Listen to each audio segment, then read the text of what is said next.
आपल्यासोबत आहेत आमदार दिलीप लांडे सर. काय सांगाल, साकीनाका परिसरात मॅनहोलमध्ये एकाचा मृत्यू झाला, नेमकं प्रकरण काय आहे, एकूणच आपण कसं पाहताय? रेलवडमध्ये साकीनाका खैरान रोड सन्मान हॉटेल समोर असलम इसाक शेख 60 वर्षीय व्यक्ती शंकर भवन चाळामध्ये राहणारा महात्मा फुले नगरचा त्या मॅनहोलमध्ये पडून त्याचा मृत्यू झालेला आहे. आणि त्याला जिम्मेदार कोण आहे की जाणून बुजून कोणी झाकण काढलेलं आहे का किंवा महानगरपालिकेने झाकण बसवलं नव्हतं याची चौकशी सुरू आहे.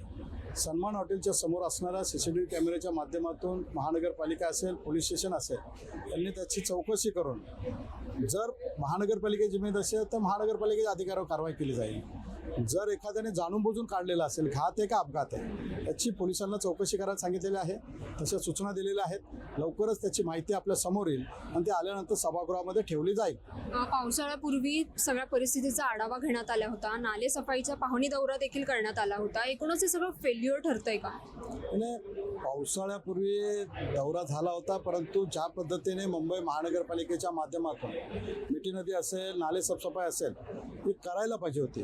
तेवढी यंत्रणा यावर्षी लागली नव्हती, तेवढे ठेकेदाराकडं यंत्रसामुग्री नव्हती, ठेकेदाराला काम ते जमलं नाही आहे. आणि म्हणून यावर्षी मिठी नदी असेल किंवा नाले ज्या प्रमाणामध्ये साफसफाई करायला पाहिजे होती तेवढ्या प्रमाणात झालेले नाही. याआधी आता मध्यंतरी एक व्हिडिओ महापौरांचा व्हायरल झाला होता. पाहणी दौऱ्यादरम्यान एका शासकीय कर्मचारी होता, त्यांचा देखील मॅनहोलमध्ये ते पडले होते. तो व्हिडिओ देखील व्हायरल झाला होता. आता तर डायरेक्ट मृत्यू झाला. या प्रकरणाकडे नक्की कसं? म्हणूनच आपल्याला सांगितलं ना की ही सर्व CCTV कॅमेऱ्यातून माहिती आल्यानंतर हे जर महानगरपालिकेची जिम्मेदारी असेल तर महानगरपालिकेने जिम्मेदारी कारवाई करावी.